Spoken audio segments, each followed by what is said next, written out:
Hello my dear students, आप सभी लोगों का स्वागत है आपके अपने channel science with Vikas sir में। जैसा कि आप सभी लोग जानते हैं कि हमारी एक सीरीज चल रही है जिसके अंदर हमने बताया था कि हमारी फिजिक्स में हमारा चैप्टर फर्स्ट चल रहा है बेल चैप्टर कूलॉम का नियम, जिसमें हमारी पिछली 2 क्लासेस हो चुकी हैं। आज हमारी तीसरी क्लासेस है, बीच में 1 दिन की 2 दिन की छुट्टी हो गई, घर पे थोड़ा सा काम होने की वजह से। हमारी जो क्लासेस हैं आपको मैं बता दूं, अपने इसी चैनल पे मैंने प्लेलिस्ट बना दी है। जिस स्टूडेंट ने इसे सब्सक्राइब कर लिया है चैनल को, उसके पास ये प्लेलिस्ट ऑटोमेटिकली पहुंच जाएगी और वो उसे सेव करके रख सकता है। तो उससे क्या है कि प्रॉपर उसे क्लासेस मिलती रहेंगी। जितनी क्लास वो प्रॉपर फर्स्ट सेकंड थर्ड करके मैंने उस पर डाल दिया कि पार्ट 1 पार्ट 2 पार्ट 3 आगे चल के इसी तरीके से क्लासेस चलती रहेंगी।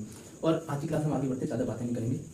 देखिए आज की हमारी जो पहली हेडिंग है वो है वैद्युत आवेश का संरक्षण नियम। वैद्युत आवेश का संरक्षण नियम क्या कहता है?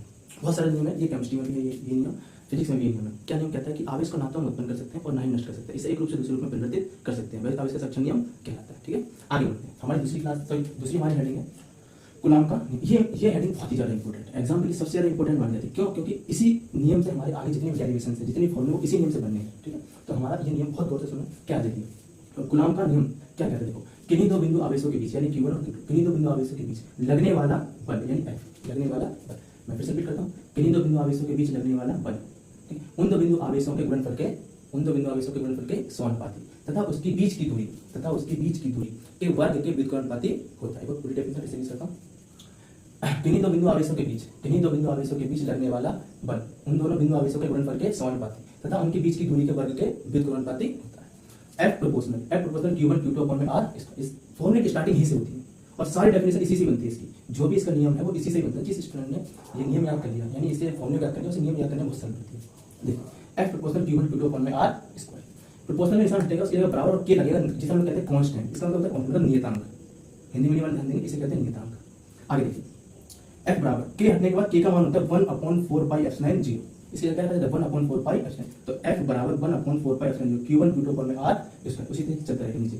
F बराबर 1/4 पाई एप्सिलॉन 0 का मान होता है 9 × 10 की घात 9, यानी F बराबर 9 × 10 की घात 9 Q1 Q2 अपॉन में R स्क्वायर। ये हमारा पूरा डेरिवेशन कंप्लीट निकल चुका है। ये डेरिवेशन एग्जाम के लिए बहुत ही ज्यादा इंपॉर्टेंट है। क्यों? क्योंकि आगे जितने भी डेरिवेशन है, जो भी कुछ बनना है इस चैप्टर का अच्छी स्थिति में तीव्रता और इसका रिलेशन जब बनाया जाएगा तो सारे इसी से ही स्टार्टिंग होगी। तो ये नियम न्यूमेरिकल की बहुत इंपॉर्टेंट है। अब आगे देखिए, अगली हमारी हेडिंग जो भी है वो कल कराएंगे हम। आज इसमें देखिए, आज कुछ से इंपॉर्टेंट और भी चीजें बनाएंगे, उस पर थोड़ा सा ध्यान देंगे। कई सारे स्टूडेंट नहीं जुड़े होंगे तो ये सोचेंगे कि सर बहुत कम हेडिंग करा रहे हैं, और बहुत कम हेडिंग कराने मतलब ये कि समय कम है एग्जाम के लिए। तो खास चुनिंदा जो इंपॉर्टेंट लगती है मुझे, जिससे क्वेश्चन ज्यादा बनने की संभावना है, वही हेडिंग हमने इस बार रखेंगे। अब देखिए, फिजिक्स को किस तरीके से पढ़ना है, आज इस विषय पर थोड़ी सी बात करेंगे। फिजिक्स को किस तरीके से पढ़ना है, काफी सारे टीचर्स पढ़ाते हैं और लोग पढ़ाते हैं फिजिक्स। मेरा थोड़ा अलग है तरीका पढ़ाने का, जो मेरा प्रोसेस है पढ़ाने वो थोड़ा सा अलग है। देखिए, हम लोग पहले क्या करते हैं, डेफिनेशन पढ़ते हैं, उसके बाद हम उसके फॉर्मूला निकालते हैं, उसका उसी डेफिनेशन फॉर्मूला होता है, और उसके उसी फॉर्मूले को हम लोग प्रूफ करने के लिए, उसे उत्पत्ति करने के लिए क्या करते हैं, हम लोग उसका डेरिवेशन निकालते हैं। क्या मतलब डेरिवेशन यानी फॉर्मूले को निकालना, यानी उसे प्रूफ करना कि हाँ ये फॉर्मूला निकला कैसे। जैसे मैंने कहा कूलॉम का नियम डायरेक्ट अगर फॉर्मूला लिख देता तो अभी क्या सर ये बना कैसे फॉर्मूला। इंटर में ये मतलब होता है साइंस पढ़ने का कि बना कैसे फॉर्मूला, आया कहाँ से। और उसके बाद चौथा पैटर्न होता है हमारा न्यूमेरिकल, चौथा पैटर्न। तो फिजिक्स को पढ़ने के लिए पहले हमें डेफिनेशन देखनी होती है, उसके बाद हमें फॉर्मूला देखना होता है, और उसके बाद हमें डेरिवेशन, और उसके बाद हमें न्यूमेरिकल। ये 4 पैटर्न फॉलो करने होते हैं। मैं कहता हूँ कि आप डेफिनेशन याद नहीं कर पाते, और लोग काफी सारे स्टूडेंट मिलते हैं, वो कहते हैं कि सर डेफिनेशन याद करने में दिक्कत होती है, उसका डेरिवेशन बनाने में दिक्कत होती है। जो मेरा बनाने का तरीका, मैं कहता हूँ आप डायरेक्ट फॉर्मूला से याद करो, सिर्फ फॉर्मूला याद करो। सबसे पहले फॉर्मूला हेडिंग देखो, उसके लिए फॉर्मूला याद करो। F proportional Q1 Q2 upon में R स्क्वायर। जैसे समझिए मैंने क्या कहा, किन्हीं दो बिंदु आवेशों के बीच, भाई क्या कहा Q1 Q2, किन्हीं दो बिंदु आवेशों के बीच लगने वाला बल, किन्हीं दो बिंदु आवेशों के बीच लगने वाला बल उन दो बिंदु आवेशों के गुणनफल के समानुपाती। तो सामने लिखा देखिए, सामने लिखा, और उनके बीच की दूरी के वर्ग के व्युत्क्रमानुपाती। क्या वर्ड बोल रहा हूँ, व्युत्क्रमानुपाती, यानी व्युत्क्रमानुपाती क्या होता है R। समझ बात। जिस स्टूडेंट ने अगर फॉर्मूला याद कर लिया फिजिक्स में, कई सारी डेफिनेशन फॉर्मूले से बनती डायरेक्ट, फॉर्मूला याद कर लिया तो उसकी ये वाली प्रॉब्लम ऑटोमेटिकली सॉल्व हो जाएगी। ये प्रॉब्लम ऑटोमेटिकली सॉल्व हो जाएगी, डेफिनेशन याद करने में कोई दिक्कत नहीं होगी। आगे देखिए, इसके बाद आता है हमारा डेरिवेशन। अगर आपको डेरिवेशन निकालना है तो भैया सीधी बात है, आपको बेसिक चीजें पता होनी चाहिए। बेसिक फॉर्मूले, बेसिक आपको पता होना चाहिए। बेसिक का मतलब क्या है कि डेफिनेशन से जो फर्स्ट फॉर्मूला बना है, ये फर्स्ट फॉर्मूला बना है, उसके बाद ही आप नीचे का प्रोसेस निकाल सकते हैं। ये आज की खास इन्फॉर्मेशन थी। अब देखिए, जो भी स्टूडेंट हमारे ऑफलाइन बैच से जुड़ना चाहता है, बैंड जो ऊपर सब टाइटल लगा हुआ है, हमने लगा हुआ उसमें मेरा नंबर लिखा हुआ है 057584574।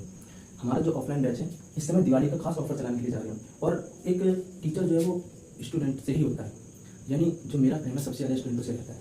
तो देखिए क्या है, ये फिजिक्स जो बैच ऑफलाइन वाला बैच है, रिवीजन बैच जो स्टार्ट हो रहा है दिवाली पे, ये दिवाली पे जो स्टार्ट हो रहा है उसकी मात्र फीस रखिए 219 है।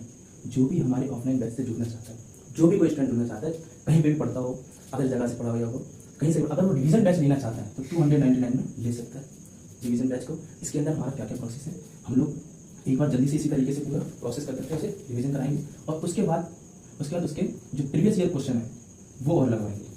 इसका थोड़ा सा ध्यान देना, ठीक है। तो अब कल मुलाकात होगी अपनी, बाकी तैयारी अपनी करें, ठीक है।